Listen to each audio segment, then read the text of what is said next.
যেন তারা আশ্রয় পায়। আজ এই মহতীয় অনুষ্ঠান শ্রীকৃষ্ণের জন্মাষ্টমী ব্রতের দিন। এই দিনে তিনি আবির্ভূত হয়েছিলেন। এই শুভলগ্নে, সেই শুভলগ্নে আমরা সকলে সমবেত হয়েছি। হয়তো আগামী বৎসর আস্তে আস্তে এর মাধ্যম দিয়ে আমরা কতজন চলে যাব। আবার নূতন প্রজাতির যারা তারা এসে সম্মিলিত হবে। এটি মানব জীবনের বড় রহস্যময় জীবন। আজ এই নরনারায়ণ সেবাশ্রমের সংঘের প্রতিষ্ঠিত আচার্য পরম দয়াল সত্যানন্দ, তিনি সাকার দেহে যদিও আমাদের ভিতরে নেই, তথাপিও সূক্ষ্ম দেহ নিয়ে, সূক্ষ্ম শক্তি নিয়ে প্রত্যেকটি ভক্তের হৃদয় থেকে তিনি লীলা পুরুষোত্তম লীলা করছেন। পরম দয়াল শ্রীকান্ত ঠাকুর মাতা মাধুর্যময়ী তিনিও সাকার দেহে নেই আমাদের ভিতরে, কিন্তু সূক্ষ্ম দেহে আমাদের প্রতিটি ভক্তের মাঝে থেকে তার লীলা তিনি রচনা করছেন। এই শুভলগ্ন আজকের যে জন্মাষ্টমী উৎসব, এই জন্মাষ্টমী উৎসব পরম দয়াল সত্যানন্দ পরমহংসদেব গুরু পরম্পরায় সকলেই পালন করেছে।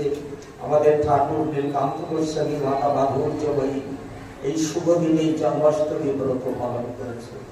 আজ আমরাও সেই জন্মাষ্টমীতে সম্মিলিত হয়েছি।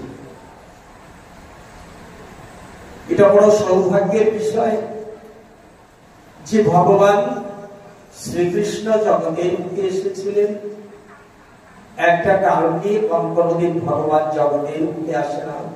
বহুগুলো কারণ যখন সৃষ্টি হয়, অনেক ভক্তের উদ্ধারের জন্য, অনেক ভক্তকে মুক্তি দান করার জন্য ভগবান জগতের বুকে এসে আবির্ভূত হন। তাই ভগবান শ্রীকৃষ্ণ যিনি এসেছিলেন, তিনি অনেক কারণ নিয়ে এই জগতের বুকে এসেছিলেন। তিনি শ্রীমদ্ ভাগবত গীতায় বলেছেন, যখনই যেখানে ধর্মের গ্লানি হয় আমি সেখানে নিজেকে প্রকট করি এবং সাধুগণের পরিত্রাণ করি, ধর্মকে সংস্থাপন করি। এভাবে আমি জগতের বুকে আসি। তার কর্তব্য তিনি পূরণ করে আবার এই জগৎ থেকে তিনি বিদায় নেন। এমনি করে বারংবার তিনি যুগে যুগে এই জগতের বুকে আসেন, কিন্তু আজকে সেই পূর্ণ দেখি ভগবান শ্রীকৃষ্ণ আমরা অনেকেই জানি না তার জন্মবার কি ছিল, অষ্টমী তিথি ছিল এটা অবশ্যই, কিন্তু বার ছিল বুধবার। বুধবার ছিল সেই বার ভগবান শ্রীকৃষ্ণ আবির্ভূত হয়েছিল। কিন্তু মাধুর্যের লীলা এখানেই ভগবানের যে মাধুর্য লীলা, যে মায়ের গর্ভে তিনি প্রকাশ হয়েছিলেন, কিন্তু বাৎসল্য ভালোবাসা থেকে সে মা বঞ্চিত। কেমন লীলা! ভগবানকে পুত্র রূপে দেবকী মাতা চাইলেন, বসুদেব চাইলেন, কিন্তু বাৎসল্য ভালোবাসা থেকে বঞ্চিত। এই যে বাৎসল্য ভালোবাসা, পাঁচটা ভালোবাসা দিয়ে আমরা এই সংসারের প্রতিটি মানুষ ভালোবাসার দড়িতে বাঁধা আছে। শান্ত, দাস্য, সখ্য, বাৎসল্য, মধুর, এই পাঁচটা ভালোবাসার রজ্জুতে অর্থাৎ দড়িতে আমরা বাঁধা আছি। ভজন মার্গই এই পাঁচটা, ভালোবাসাই এই পাঁচটা। এই যে ভালোবাসাটা তৈরি হয় কি করলে? একটা বাসা হচ্ছে যেখানে আমরা ঘর বেঁধে থাকি, সেটাকে একটা বাসা বলে। আর একটা বাসা হচ্ছে এই দেহ বাসা। এই দেহ মন্দিরে আছে পরম সত্তা অনাদির আদি গোবিন্দ সর্ব কারণের কারণ। তিনি আত্মারূপে প্রত্যেকটি দেহে বিরাজমান। সর্বম স্থিরম ব্রহ্ম। ব্রহ্ম যেখানে নেই সেখানে কোনো আনন্দ থাকে না। এই যে আনন্দ ঘনশ্যাম, আমরা অনেক সময় বলে থাকি অন্তর্যামী ভগবান সবকিছু জানেন। কথাটা বাস্তব সত্য, কিন্তু শাস্ত্র সিদ্ধান্ত অনুযায়ী আমাদের দেখতে হবে অন্তর্যামী ভগবানের নিবাস কোথায়। অন্তর্যামী ভগবান সবকিছু জানেন, কিন্তু সবকিছু দেখেন। আমরা সবাই এই কথাটা মেনে নিই এবং বলেও থাকি, তাকে ফাঁকি দেওয়া যায় না। তার নিবাস কোথায়? আমরা যত ভক্ত এখানে এসেছি, অন্তর্যামী ভগবান আর কোথাও নয়, প্রত্যেকটি এই প্রাণী দেহে তিনি বিরাজমান। এই বিশ্ব ব্রহ্মাণ্ডের সবাইকে ফাঁকি দেওয়া যায়, কিন্তু অন্তরাত্মায় যিনি বসে আছেন একে ফাঁকি দেওয়া যায় না।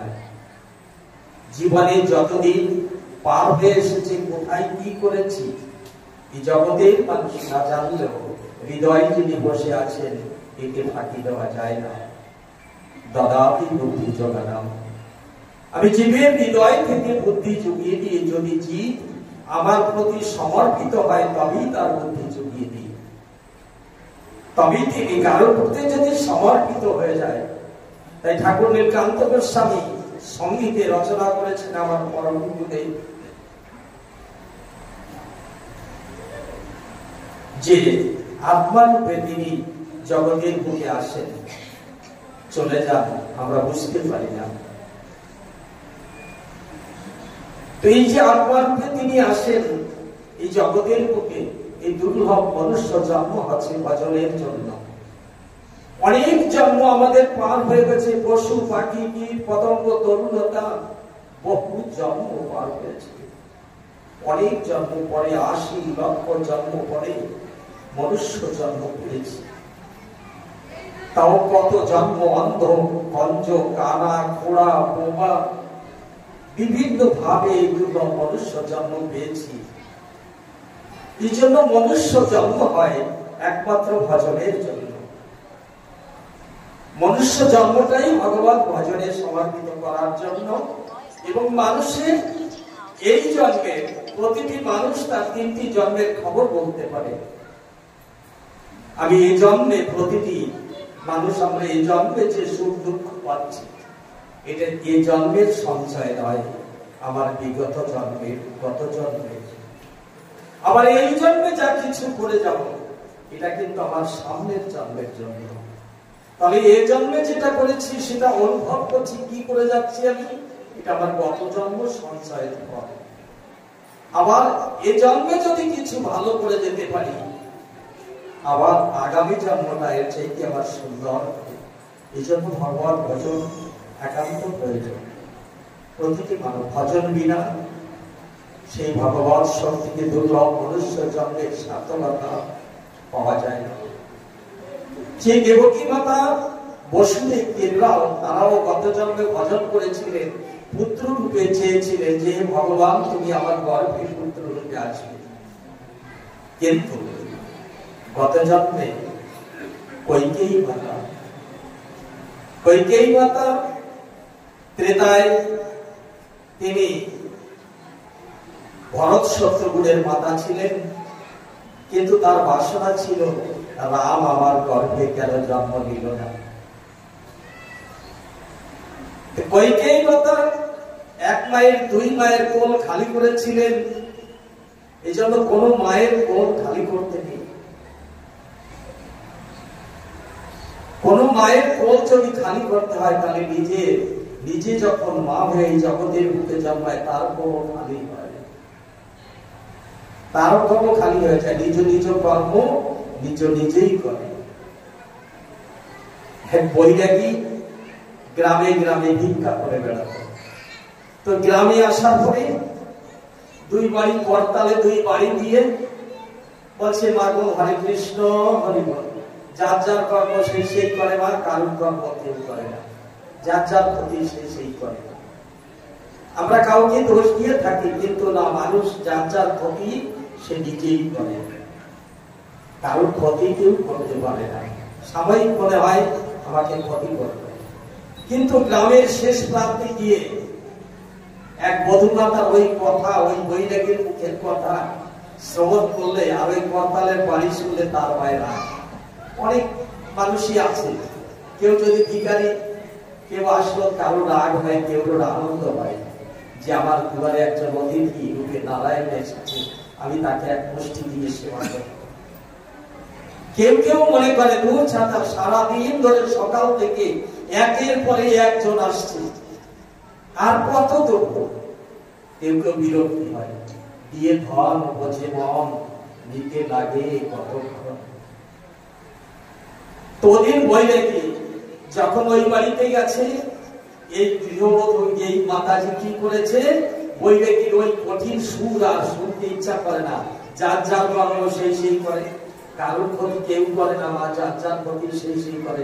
দেখি কারোর ক্ষতি কিছু করা যায় কি না। গুড় দিয়ে 3টে মোয়া তৈরি করে রেখেছে, বিষ দিয়ে, যে বৈরাগী আর দ্বিতীয়বার আসে যার যার ক্ষতি সেই করে, কারোর ক্ষতি কেউ করে না, এই কথা বলতে দেব না। একটা মাত্র ছেলে, চাষি পরিবার। এবার বৈরাগী মশাই এসে করতালে বাড়ি গিয়ে যখন বলছে, মা যার যার ক্ষতি করে, হরে কৃষ্ণ, যার যার ক্ষতি সেই করে মা, কারোর ক্ষতি কেউ করে না। বলছে, বাবা তোমার জন্য 3টে মোয়া তৈরি করে রেখেছি। বলে, দেও মা দেও। আমার ভজন কুটিরে গিয়ে ক্ষুধা লেগে যায়, মানে দূরের রাস্তা, তো দিয়েছে মোয়া 3টে দিয়ে দিয়েছে। আর মনে বলছে, বৈরাগী তোমার আর দ্বিতীয়বার কারোর ক্ষতি কেউ করে না, যার যার ক্ষতি সেই করে, এই কথাটা তোমার মুখে উচ্চারণ হবে না।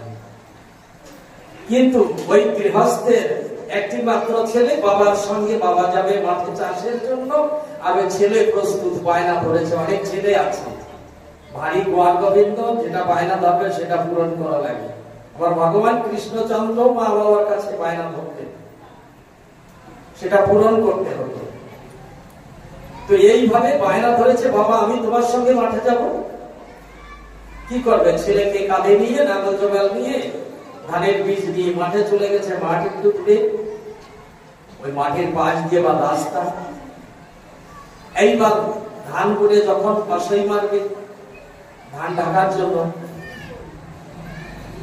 বাচ্চা কান্না শুরু হয়েছে, বাবা আমি বাড়ি যাব, আমি জল খাবো, আমার খিদা লেগেছে। বাচ্চাদের তো বায়নার শেষ নেই, কান্না শুরু করেছে। বলছে, বাবা আর একটু দেরি কর। এর ভিতর ওই গ্রামের লাস্ট বাড়ি থেকে ভিক্ষা করে বৈরাগী মশাই ওনার আখড়ায় রওনা হয়েছে। আখড়ায় যখন রওনা হয়েছে,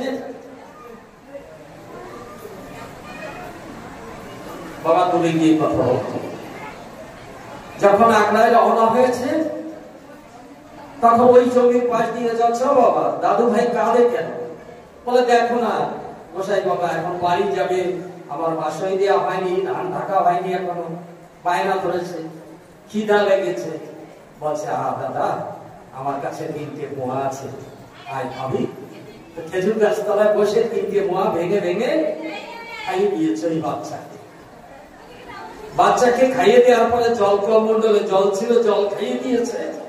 জল খাওয়ানোর পরে এখন ঘুমের ভাব এসে গেছে, বিষে ক্রিয়া করেছে, তীব্র বিষ।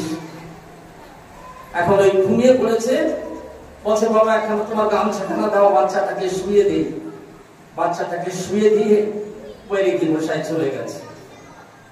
এখন অল্প সময়ের ভিতরে বাসায় দেওয়া হয়ে যাওয়ার পরে বলছে, চল বাবা বাড়ি যাই। আর বাবা কোথায়?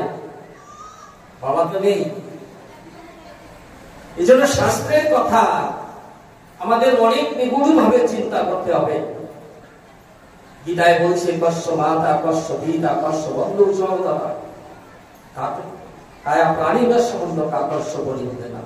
আমরা এই যে সম্বন্ধ নিয়ে চলি, টাকা টাকি, মা বাবা, ভাই বোন, আত্মীয় স্বজন, স্বামী স্ত্রী, বিভিন্ন কিছু, কিন্তু সবকিছুর ভিতরে সেই পরম সত্তা রয়েছে।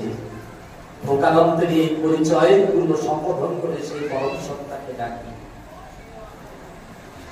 যিনি আমার গর্ভধারিণী মা। সেই মা যত সময় আত্মা রূপে সেই পরম সত্তা আমার মায়ের হৃদয় আছে, তত সময় আমার মা।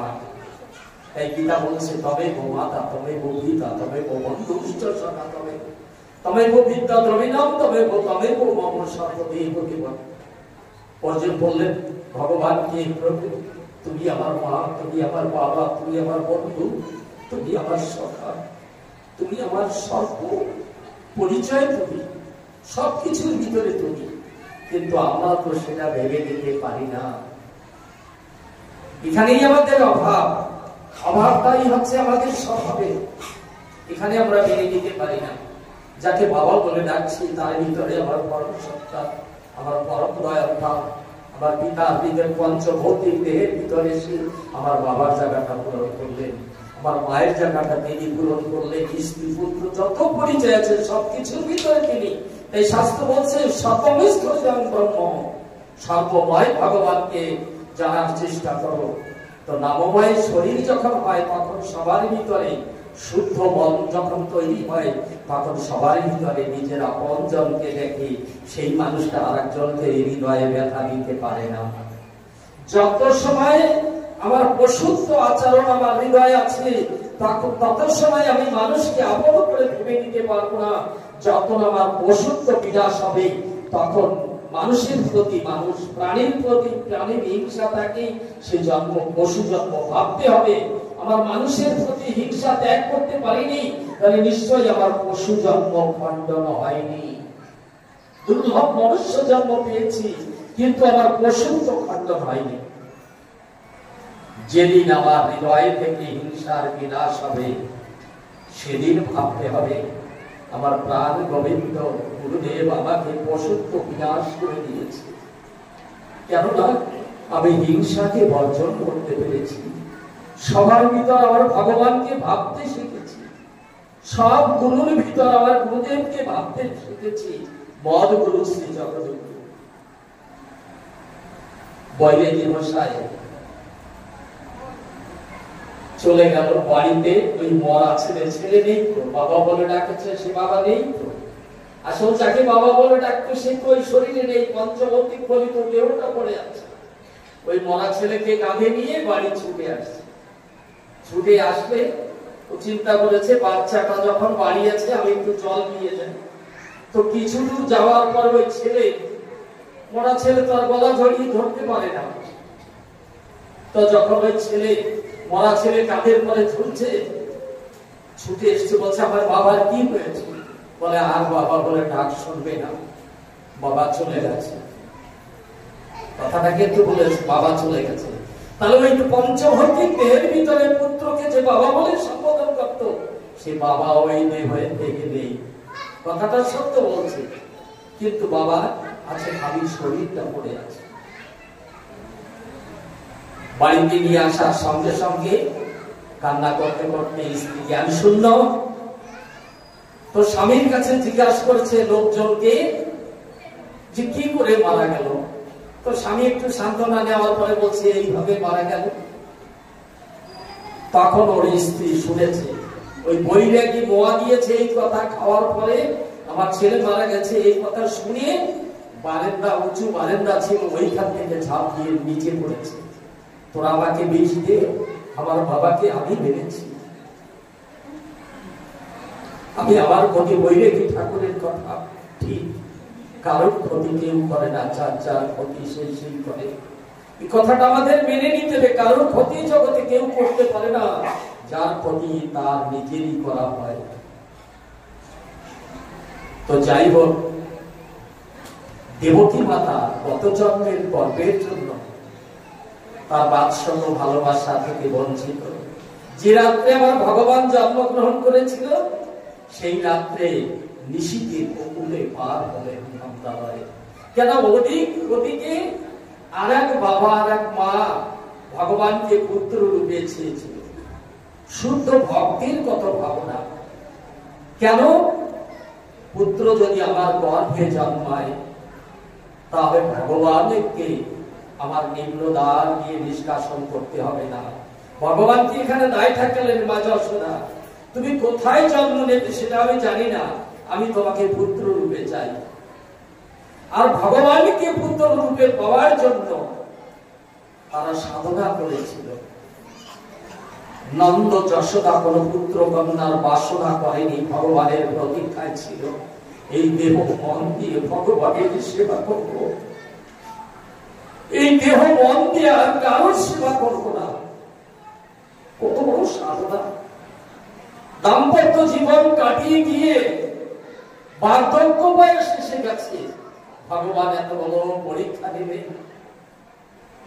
আর ভগবান যে ঋষিকে রাত্রে মা যশোদা দেবকীর থেকে মা যশোদার কোলে আসবে, কত বয়সে মা যশোদা বক্ষে হৃদয়ে অমৃত রস দান করলেন আমার ভগবান।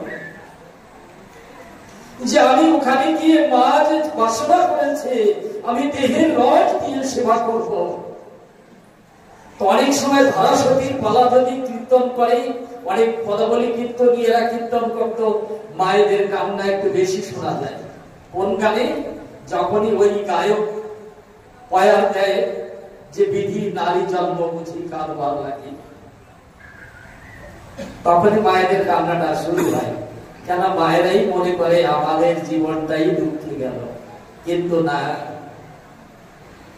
নারী জীবন ভজনের লাগে, কাঁদবার লাগে নয়। দেহের রস দিয়ে ভগবানকে সেবা করার জন্য, যদি ভগবানকে সেবা না করাতে পারি, তার সৃষ্টি একজন মানুষ যদি আমার গর্ভে এসে একটা সন্তান যদি জন্ম নেয়, তাহলে ওই সন্তানের ভিতরে পরম সত্তা থেকে কোন মাকে আমার প্রাণ গোবিন্দ গোলকবিহারী স্মৃতি বঞ্চিত করে না। সব মায়ের শরীরে রস দুগ্ধ আকারে পান করে তার গত জন্মের বাসনাকে পূর্ণ করে। তাই মা যশোদা স্তরে দিলেন অমৃতের ধারা, অমৃতের ধারা দিলেন।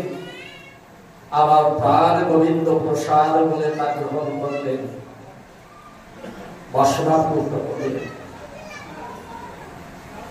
কি মাধুর্য মায়ের লীলা! দোকানদার মহাশয়, আপনার দোকানে খুব কথা হচ্ছে। কি মাধুর্য মায়ের লীলা!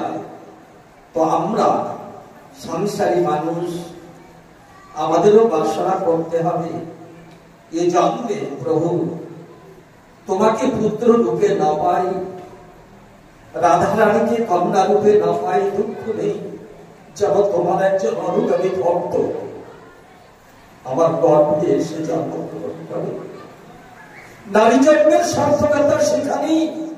যদি কোন সৎপুত্র সৎকন্যা গর্ভে ধারণ করতে পারে, তাহলে তার ওই পুত্রকে সেবা করার ভগবানের সেবা করা হয়। ভগবান সূক্ষ্ম ভাবে, কেন ভক্তির সেবা করলে ভগবান সন্তুষ্ট হয়। ভক্তকে তিনি বড় করেছেন। আজকে আমরা সবাই ছুটে এসেছি ভগবানকে দেখার জন্য, ভগবানকে দর্শন করার জন্য। ঠিক মধ্যরাত্রে ভগবানকে আমরা দর্শন করব মৃন্ময় মূর্তি। আর মৃন্ময় মূর্তির সেবা করে যদি চিন্ময় মূর্তির ধ্যান যদি করি, তাহলে ওই মৃন্ময় মূর্তির ভিতরে চিন্ময় মূর্তি এসে প্রকট হবে। যার যেমন মন তার তেমন ধন। এই দুর্লভ মনুষ্য জন্ম মা যশোদা কি সাধনা করেছিলেন। কিন্তু দুঃখের বিষয় 10 বছর 11 মাস বাৎসল্য ভালোবাসা দান করলেন মা যশোদাকে, তারপরে মথুরায় গমন করলেন ভগবান। কত মাধুর্য! কেন? বাৎসল্য ভালোবাসা এই সংসারে 12 বৎসর কাল পর্যন্তই থাকে। 12 বৎসর পার হয়ে যখন যৌবনে পদার্পণ করে, তখন বাৎসল্য ভালোবাসার পার্সেন্টেজ কমতে থাকে। যখন 25 বৎসর বয়স হয়, ওই সন্তানকে যদি বলা হয় বাবা তুই আজকে আমার কাছে থাক, থাকবে না। বলে না মা আমি এখন বড় হয়েছি না। বাৎসল্য ভালোবাসা থাকে 12 বৎসর কাল পর্যন্ত। তো ভগবান যৌবন দেহে আসার আগে অনেকে আমরা না বুঝে, আমরা কৃষ্ণ লীলার কথা না বুঝে, ভগবানের কথা না বুঝে অনেক কটূক্তি করি। যারা কৃষ্ণকে ভালোবাসে না, তারা কৃষ্ণ তত্ত্ব জানে না। সর্বমেশ্বরে কৃষ্ণ নামের মাহাত্ম্য তারা জানে না, তাই তারা না বুঝে আমার প্রাণ গোবিন্দকে অনাদর করে, কটু ভাষায় কথা বলে, কটু উক্তি করে তার লীলা নিয়ে। কিন্তু কি বয়সে লীলা হয়েছিল বৃন্দাবন, যে প্রেম লীলার ক্ষেত্র ভগবান কি বয়সে লীলা করলেন? লীলা করলেন 12 বৎসর বয়সে। আগে বৃন্দাবন ত্যাগ করে মথুরায় গেলেন ঐশ্বর্য লীলায়, মাধুর্য লীলায় থাকলেন না, ঐশ্বর্য লীলায় চলে গেলেন, প্রেম লীলায় থাকলেন না। তাহলে একটা 10 বৎসর 11 বৎসরের বাচ্চা কে একজন ষোড়শী বয়সের যুবতী বিনা দ্বিধায় তার পক্ষে আলিঙ্গন করতে পারে, কিন্তু একজন 25 বছরের যুবতী একে অপরকে তাকে আলিঙ্গন করতে তার দ্বিধা হবে, বিনা সংকোচে। তাই ভগবান বৃন্দাবন লীলা 12 বৎসর 10 বছর 11 মাস বয়সে মা যশোদাকে যেদিন বিদায় নিয়ে মথুরায় চলে আসবে, সেদিন মা যশোদাকে বললেন, মা গো, আমি আজ যাব, কাল আসবো। এই জন্য প্রত্যেকটি মায়েদের দরকার, সন্তান সন্ততিতে প্রত্যেকটি বাবাদের দরকার, কোন সন্তান যেন যে কোথাও যাওয়ার সময় না বলেন, মা আমি যাই, আমি কাল আসবো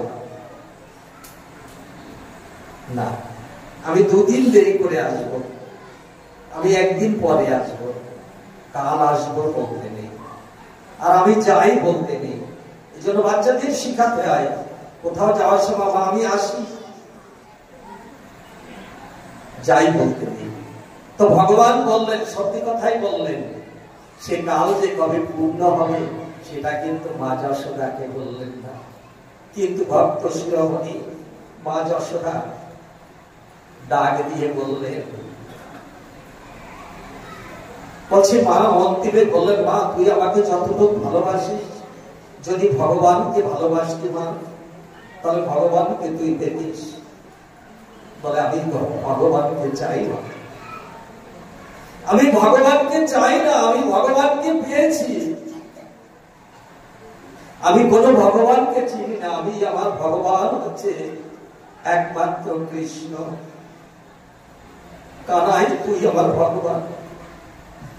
আমি যুগে যুগে যদি এই দুর্লভ মনুষ্য জন্ম, যদি জগতের বুকে আবার আমার জন্ম হয়, তুই এই আশীর্বাদ আমাকে কর, আমি যেন তোকেই পুত্র রূপে পাই। ভগবান কথা দিলেন যে আমি জগতের বুকে আসলে তোর মতো মা না বলে আমি আসবো কোথায়? ক্ষেত্র যদি ভালো না হয় মা, আসবো কোথায়? এই জন্য ভালো হতে হবে। বিবাহের আগের জীবন যেমনটাই চলুক না কেন, দাম্পত্য জীবনে প্রবেশ করার পরে চরিত্র পবিত্র রেখে ভগবানের কাছে সৎপুত্র সৎকন্যা আহ্বান করতে হয়। আর যদি মনের সাধর্ম থাকে, তাহলে ভগবানকে পুত্র রূপে বাসনা করলেও ভগবান সেখানে নেমে আসেন। নিজে না আসলেও তার কোন ভক্তকে পাঠিয়ে দেয়। এইভাবে ভগবান বৃন্দাবন প্রেমলীলা ক্ষেত্রকে বুঝিয়ে দিল ঐশ্বর্য লীলায় যাবে। তো সময় সীমার দিকে দৃষ্টি রেখে আমাদের প্রত্যেকটি মানুষের চলা কর্তব্য। কেননা ভগবানের যে পবিত্র লীলা, লীলা কথা অনন্ত অসীম, তাই এর শেষ হওয়ার কষ্ট। তো বৃন্দাবনে যাওয়ার সময় ভগবান মা যশোদাকে কথা দিল, কেমন ভক্ত, ভাবনায় কেমন ভাবময় জগতে পৌঁছেছে। যেদিন থেকে মা যশোদা নন্দ মহারাজ ভগবান মথুরায় গেলেন, সেদিন থেকে উনুনে রান্না করেন, নাম অমৃত পান করে তাদের ক্ষুধা নিবৃত্তি করেছে। কত বড় কঠিন ভক্ত ছিলেন। কেননা এ কথা জানলেন কি করে প্রিয় সখা মথুরায় যাওয়ার পরে প্রিয় সখা উদ্ধবকে বৃন্দাবনে প্রেরণ করলেন। উদ্ধব, যাও বৃন্দাবনে, আমার ব্রজবাসী মা যশোদা নন্দ পিতা কেমন আছে তুমি দেখে আসবে। বলে সখা তুমিও তো যেতে পারো না। তবু উদ্ধবকে পাঠালেন, কেননা উদ্ধব ছিল বৃহস্পতির শিষ্য, বহুত জ্ঞানী, জ্ঞান মার্গ নিয়েছিল তার চর্চা। আমার প্রাণ গোবিন্দের ইচ্ছা ছিল আমার প্রিয় সখা উদ্ধবকে রাধারানীর কৃপা লাভ করাবো। রাধারানীর কৃপা লাভ করিয়ে ভক্তি মার্গে প্রবেশ করাবো, কেননা জ্ঞান মার্গের পরিসমাপ্তি না হওয়া পর্যন্ত ভক্তি মার্গে প্রবেশ করা যায় না। প্রিয় সখা উদ্ধবকে যে আমার ভগবান কৃষ্ণচন্দ্র বৃন্দাবনে পাঠিয়েছে, দেখবেন কি করে, চিনবেন কি করে। তাই নিজের রাখালিয়ে বেশে বেল দিয়ে সাজিয়ে দিলেন, রাখালিয়ে বেশ সেই ধরাচূড়া মোহনবাসী দিয়ে সাজিয়ে দিলেন। বললেন, উদ্ধব তুমি বৃন্দাবনে যাওয়ার সঙ্গে সঙ্গে তোমাকে চিনবে, কেননা আমি যে বেশ, আমার যে চেহারা, তোমারও সেই একই চেহারা। দেখবে বৃন্দাবনে তুমি যাও, বৃন্দাবনে ভগবানকে সাজিয়ে দিয়ে দেবে, ভগবান নিজে। কেননা ভগবানের জ্ঞান মার্গের চর্চা অর্থাৎ সবসময় উদ্ধব করতেন। জ্ঞানী ভক্ত, প্রেম শূন্য ছিল। সত্যিকারে কি উদ্ধবের প্রেম ছিল না? না, ভুল কথা। অর্থাৎ জগৎকে শিক্ষা দেওয়ার জন্য তিনি এগুলা করলেন যে জ্ঞান মার্গে থাকলে পরে প্রেম ভক্তি মার্গে প্রবেশ করা যায় না। তাই উদ্ধবকে দিয়ে তার উদাহরণ করলেন। উদ্ধব বৃন্দাবনে যাওয়ার আগে ভগবান চিঠি লিখে দিলেন। চিঠি লিখে দিলেন যে আমার প্রিয় সখা উদ্ধবকে বৃন্দাবনে প্রেরণ করছি। এই সখা বৃন্দ, এই গোপবৃন্দ, মা যশোদা নন্দ মহারাজ কে সবার কাছে চিঠি লিখলেন, চিঠি লিখে পাঠিয়ে দিলেন যে উদ্ধব আমার প্রিয় ভক্ত উদ্ধব, উদ্ধবের কাছ থেকে তোমরা কিছু জ্ঞান মার্গের শিক্ষা নিয়ে তোমরা যোগ মার্গ জ্ঞান মার্গের ভজন উদ্ধব তোমাদের শিক্ষা দেবে। তাই উদ্ধবকে আমি বৃন্দাবনে পাঠালাম। উদ্ধব বৃন্দাবনে পৌঁছালেন। যখনই সখী বৃন্দর মাঝে গিয়ে বললেন যে আমি আমার প্রিয় সখা প্রাণ গোবিন্দ আমাকে প্রেরণ করেছে, তো আমাকে একটা চিঠিও লিখে দিয়েছে। তো ভগবান চিঠি লিখেছে, প্রাণের প্রিয়জন চিঠি লিখেছে শুনে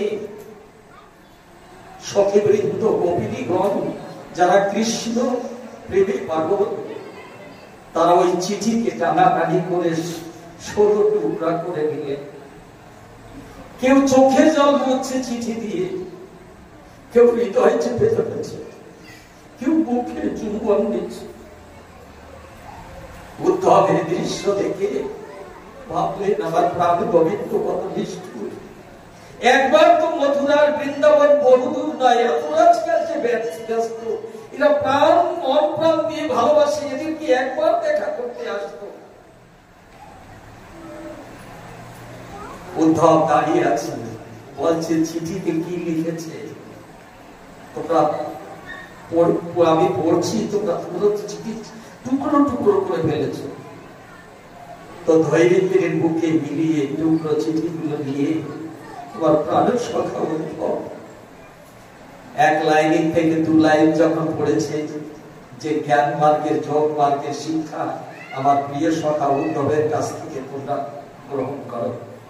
বলে উদ্ধব, তুমি এক কাজ করো, চলো আমাদের ব্রজেশ্বরী রানী রাধারানী, তুমি রাধারানীকে তোমার এই জ্ঞান মার্গ আর যোগ মার্গের শিক্ষা দিয়ে যাও। কেন তুমি তো বহু সময় বৃন্দাবনে থাকতে পারবে না। তো উদ্ধবকে বললেন, উদ্ধব ব্রজে আসলে বলে ব্রজের ধুলি গায়ে মাখতে হয়, ব্রজের ধুলি গায়ে মাখতে হয় উদ্ধব। তো ব্রজ সখীরা কি করলেন, প্রিয় সখী বৃন্দ ধুলা নিয়ে উদ্ধবের কাছে গেলেন। উদ্ধবের সুন্দর ড্রেস ছিল, উদ্ধব তুলে সরলেন। কিন্তু গোপীগণ উদ্ধবকে কৃপা করার জন্য ব্রজের ধুলি দিয়ে সর্বাঙ্গে বেঁধে দিলেন। রাধারানীর কাছে গিয়ে দেখে রাধারানী অপলক দৃষ্টিতে তাকিয়ে আছে, দু চোখের জলে ভাসছে। কেন ভক্তের ইচ্ছা করিতে পূরণ, যুগে যুগে জগৎ অবতীর্ণ হয় আমার দয়াল ভগবান এই জগতের বুকে। তো গত লীলার শত বৎসর কৃষ্ণহারা হয়ে থাকবে, শ্রীরাম শাখা অভিশাপ দিয়েছিল রাধারানীকে, সেই অভিশাপ এই বৃন্দাবনে পূর্ণ করবেন। 100 বছর কৃষ্ণহারা হয়ে থাকবেন রাধারানী ভক্তের মান রাখার জন্য। তাই মথুরার বৃন্দাবন বহুদূর নয়, তথাপি রাধারানী একবার জন্য আমার মথুরায় প্রাণ গোবিন্দের সঙ্গে দেখা করতে চাননি।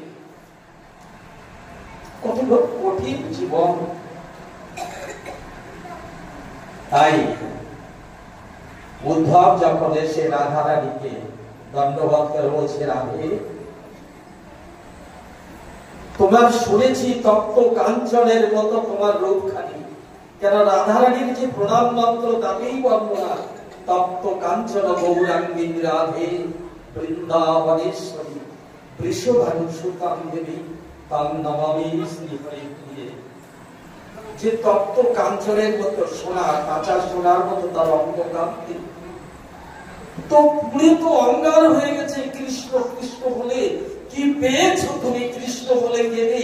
এই মথুরার বৃন্দাবন তো বহুদূর নয়, একটা বারের জন্য তোমরা গোবিন্দ আসতে পারে তোমার সঙ্গে দেখা করার জন্য। যে একটা বারের জন্য দেখা করতে আসে না, তার জন্য কেঁদে সোনার তনু কেন তুমি অঙ্গারের মতো কয়লার মতো করেছো? এতটুকু কথাই কৃষ্ণ নিন্দা হয়েছে। যারা মন প্রাণ দিয়ে ভালোবাসা যায়, সত্যিকার এই জগতেও তার নিন্দা কর্ণে শ্রবণ করা যায় না। তাই উদ্ধবকে বললেন, উদ্ধব তুমি বৃন্দাবন পরিত্যাগ করতে পারো, কেননা আমরা কৃষ্ণ নিন্দা কর্ণে শ্রবণ করি না। উদ্ধব বুঝতে পারলেন যে আমরা কৃষ্ণ বলে শুধু কাঁদি না, আমরা প্রাণ গোবিন্দকে যখন মনে করি আমরা তখনই প্রাণ গোবিন্দের দর্শন পাই। বলছে না, আমি এতদিন তো গোবিন্দের সঙ্গে মথুরায় তার সেবা করেছি, কখনো মথুরা ত্যাগ করে বৃন্দাবনে আসে না। তাই রাধারানী বললেন, উদ্ধব তুমি দেখতে চাও না শুনবে? উদ্ধব একই কথায় বললেন, দেখতে চাইবে শুনতে চাইবে। বলে তাহলে চোখ বন্ধ করে তুমি বসো। উদ্ধব চোখ বন্ধ করে বসলেন। আমার রাধারানী দুহাত করে ডাকলেন, হে গোবিন্দ তুমি একবারের জন্য বৃন্দাবনে আসো। আমার রাধারানীর পাশে এসে প্রাণ গোবিন্দ এসে প্রবেশ করলেন। উদ্ধবকে বললেন, উদ্ধব তুমি চোখ খুলো। চোখ খুলে চেয়ে দেখে আমার শ্যাম সুন্দর। চিন্তা করলেন রাধারানী কি সত্যিকারে কোন পুত্তলিকা পাশে বসিয়েছে, কোন মূর্তি? চরণ ধরলেন, চরণ ধরে দেখে সেই কমল চরণ। ভগবান মৃদু হেসে উদ্ধবকে বললেন, হ্যাঁ উদ্ধব আপনি।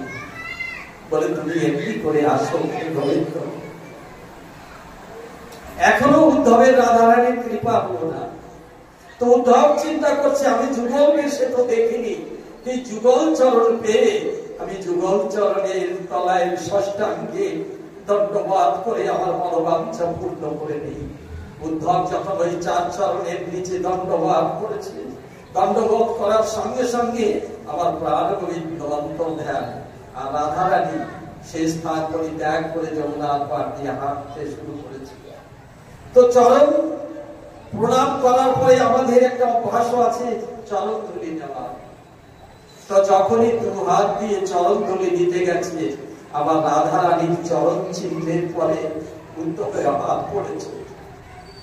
রাধারানীর চরণ চিহ্নের পরে ওই চরণ ধুলি যখন অঙ্গে মাখিয়েছে, কৃষ্ণ প্রেম বিশুদ্ধ ভক্তিতে উদ্ধবের হৃদয় পরিপূর্ণ হয়ে জয় রাধে গোবিন্দ, জয় রাধে গোবিন্দ যে নাম উদ্ধবের মুখে কোনো সময় উচ্চারণ হয়নি, আর সেই নাম প্রেম ভরে দু নয়ন জলে ভেসে উদ্ধবের দু নয়ন অশ্রু ধারায় ভেসে যাচ্ছে। রাধারানীর পিছনে ছুটেছে। রাধে ডাক দিয়ে বলছে, উদ্ধব তুমি কোথায় যাচ্ছ? তুমি না যাওয়া পর্যন্ত তোমার প্রাণ সখা প্রাণ গোবিন্দ তোমার প্রতীক্ষায় বসে আছে। যাও, ব্রজের খবর নিয়ে তুমি তাকে জানাও। উদ্ধবের রাধারানীর কৃপা হল। সংক্ষিপ্ত সময়, এর জন্য সময়ের সীমা পরিপূর্ণ হয়েও 5-10 মিনিট বেশি হয়েছে।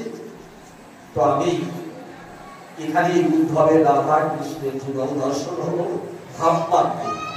ভাবমার্গে আজ 12:30 আমরা ভাবমার্গে স্বয়ং ভগবানকে স্নান করাবো। প্রিয় ভক্তদের কাছে একটা আবেদন, যারা উপবাস আছেন তারা অভিষেক করাবেন, যারা উপবাস নেই তারা অভিষেক করাবেন না, অপরাধ হবে।